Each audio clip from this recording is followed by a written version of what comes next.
Hello les gens, c'est Diabloman, j'espère que vous allez bien. On se retrouve pour une nouvelle vidéo de présentation d'un gros custom que j'ai réalisé pour un abonné. Ici il s'agit de Sébastien qui a voulu que je lui monte à quelque chose près le même VSR10 que du coup je me suis monté et que je vous ai présenté en début d'année, que vous avez même vu un peu en partie. Et donc l'idée c'était de refaire la même chose. Donc la particularité du coup de Sébastien, c'est que lui son VSR10 il le voulait tout en noir. Donc chose particulière, c'est que du coup toutes les pièces que je vous ai déjà présenté sont disponibles sur Skirmshop, donc on a de quoi se monter un VSR10 en partant d'aucune réplique de base, juste avec des pièces d'upgrade. On n'avait pas de crosse noire actuellement sur Skirmshop, donc je me suis rabattu sur la cross Maple Leaf qu'il y avait chez Novridge, parce que c'était celle qui avait les tarifs les plus intéressants. Quand on regardait les tarifs sur d'autres boutiques françaises pour la Maple Leaf, on était sur des prix beaucoup plus hauts. Donc j'en ai profité sur Novridge a acheté également une grosse mallette pour contenir la réplique et également un bipied parce qu'il n'y en a pas sur Skirmshop bizarrement. Donc du coup qu'est-ce qu'il y a au niveau de l'externe de cette réplique? Donc à quelque chose près c'est la même chose que moi, mais il y a des différences par-ci par-là qui peuvent être intéressantes de vous présenter pour vous expliquer un peu ce qu'il y avait moi sur ma réplique, parce que je vous invite à revoir la vidéo si vous ne l'avez pas vue, mais je vous rappelle que sur mon VSR10, j'avais rencontré un léger souci, c'est quand je mettais le levier d'armement sur la réplique, le cylindre et du coup la tête de cylindre au niveau du hop-up était un peu trop court, ce qui faisait que j'avais une perte de puissance et je n'étais pas totalement étanche. Donc ce que j'ai fait pour corriger, j'ai rajouté deux joints de robinetterie entre le levier et le cylindre, ce qui fait que le cylindre était beaucoup plus en avant et là on avait un alignement parfait. Autre particularité que j'avais remarqué sur ma réplique, c'est que quand j'essayais de mettre le bloc détente sur le receiver, ça avait tendance à tirer sur l'arrière, donc ça montrait bien que le cylindre n'était pas à l'emplacement qu'il fallait. Donc je ne savais pas si ça venait du levier d'armement, le receiver, le canon, etc. Mais là, j'ai trouvé d'où venait le problème. Il s'agit bien du receiver Maple Leaf qui donne ce défaut, si on peut appeler ça défaut, sur ma réplique à moi. Sur du coup la réplique de Sébastien, je suis parti sur un receiver Action Army, donc AAC. Et là, il n'y a plus du tout ce défaut là. Donc du coup, je vais vous montrer un peu les différences qu'il y a eu. Donc, sur la réplique de Sébastien, on est parti sur, comme je vous ai dit, un receiver Action Army, un canon aussi Action Army mais en version longue, pas courte comme moi, le rail aussi Maple Leaf sur le dessus pour pouvoir mettre une lunette. Niveau levier d'armement et le N-cap, donc là c'est du Action Army qui est beaucoup plus cher et en plus il n'y a pas toutes les pièces. En fait donc il y a bien le N-cap, le levier et tout, ça va très bien dessus. Seul défaut c'est que dessus il n'y a pas la tétine qui permet de bloquer le levier sur le haut et tout. Donc en fait il part du principe que vous avez toutes les vis sur une réplique d'origine et que vous changez. Et également il n'y a pas la vis à l'arrière pour fixer le tout. Donc du coup il a fallu que je trouve une vis en magasin de bricolage pour pouvoir fixer le N-cap et donc tenir tout le levier d'armement. Mais bon, c'est pas ce qui coûte le plus cher et c'est relativement facile à trouver. Au niveau de l'externe aussi, donc comme je vous ai dit, je suis parti sur une crosse de chez Novridge. Donc en gros, c'est une Maple Leaf avec juste écrit Novridge dessus. Et autre particularité que je vais vous montrer en photo, c'est que en fait, au niveau du Mac-Catch, donc le bouton d'éjection du chargeur, il a ajouté une cale supplémentaire sur le dessus qui permet de maintenir le bouton.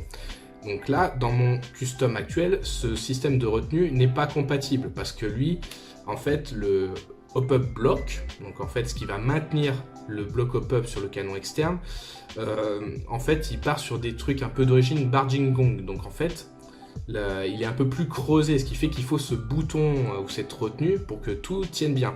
Moi, comme je suis parti sur un hop-up block Maple Leaf, donc qui du coup est prévu avec cette crosse, il n'y a pas besoin de cette retenue là. Donc la retenue, je l'ai virée et ça passe très bien. Par contre, si du coup vous achetez cette crosse, vous avez un VSR10 classique, un Sigma, etc. Eh bien, il vous faudra en fait cette pièce de retenue qui coûte pas cher sur Novridge, ça coûte que 1 €. Sinon, il faut changer tout le pop block qui lui coûte à peu près une vingtaine d'euros. Donc, du coup, ça peut être intéressant là-dessus au niveau de la crosse de chez Novridge. Ça, c'était pour l'externe. Également, j'ai acheté une petite lunette MO qui coûte pas très cher avec son support.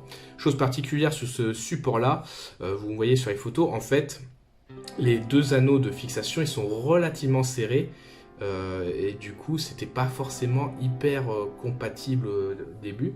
Donc il a fallu que j'écarte, on va dire plus ou moins à la débrouille, parce que sinon on ne tenait pas très bien. Mais une fois que c'est bien fixé solidement sur la lunette, il n'y a pas de souci particulier.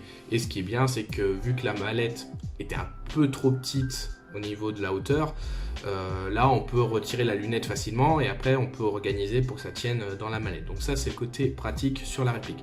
En interne on a donc quasiment la même chose. Je suis parti sur un Hop-Up Action Army.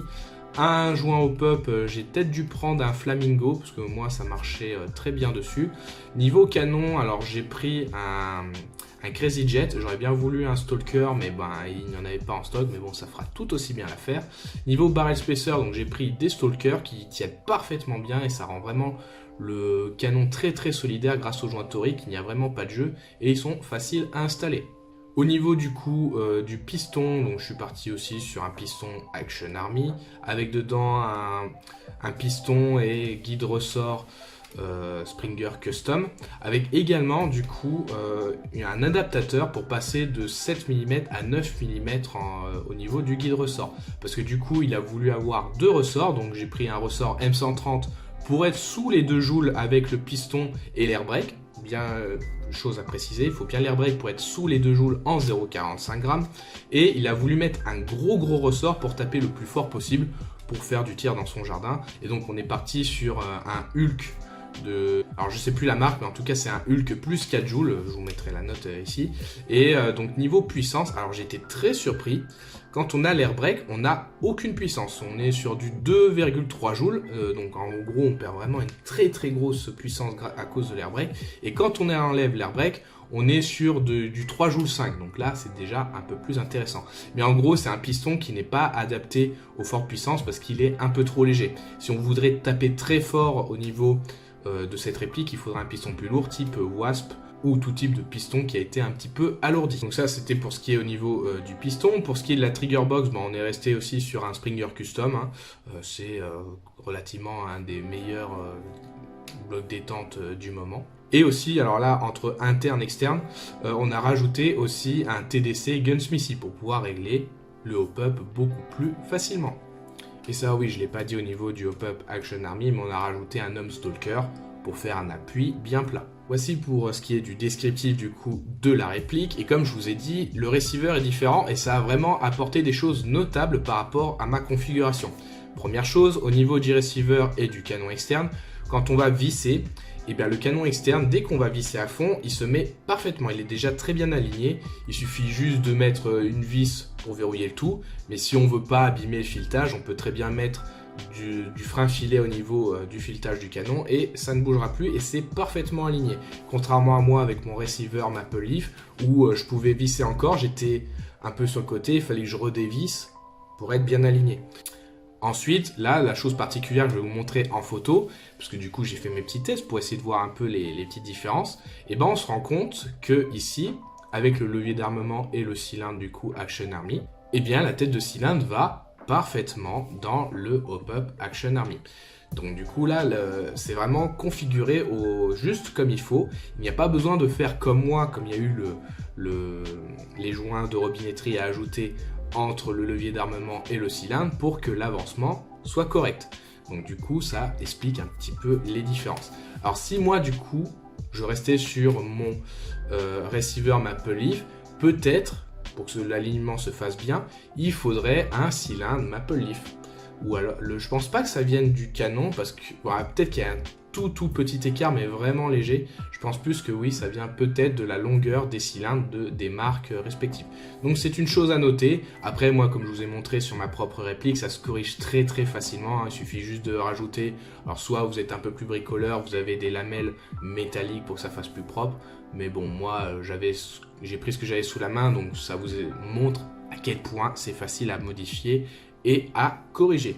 Donc ça, bien sûr, c'est un custom qui revient à plus de 1000 € avec toutes les pièces, et encore on a pu économiser par exemple au niveau de la lunette qui coûte pas très cher, mais ceux qui mettent une vraie lunette tout de suite ça va augmenter le tarif. Également au niveau de la fixation si on veut quelque chose de beaucoup plus propre. Par contre niveau externe il n'y a rien à dire au niveau de la qualité de l'ensemble, et au niveau de l'interne si j'aurais dû corriger un petit truc, ça aurait été peut-être le canon, mais bon, les Crazy Jets ont un très très bon rapport qualité-prix là-dessus.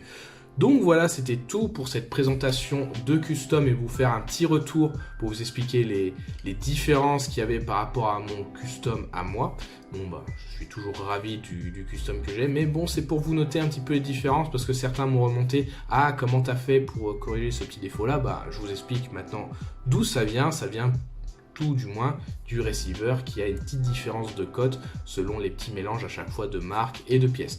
Donc voilà, j'espère que ce retour vous aura plu. Si c'est le cas, bah, n'oubliez pas le petit pouce, ça fait toujours plaisir, ça soutient la chaîne, de commenter pour me dire ce que vous avez pensé de ce custom. En tout cas, moi j'étais très ravi de faire ce custom pour Sébastien. J'aime toujours monter ce genre de réplique haut de gamme qui demande vraiment... moi après j'ai fait mes petits tests, maintenant c'est quelque chose que je maîtrise bien, mais en tout cas ça peut vous inspirer sur de futurs customs. Donc voilà, je vous dis à très bientôt pour d'autres vidéos, la bise!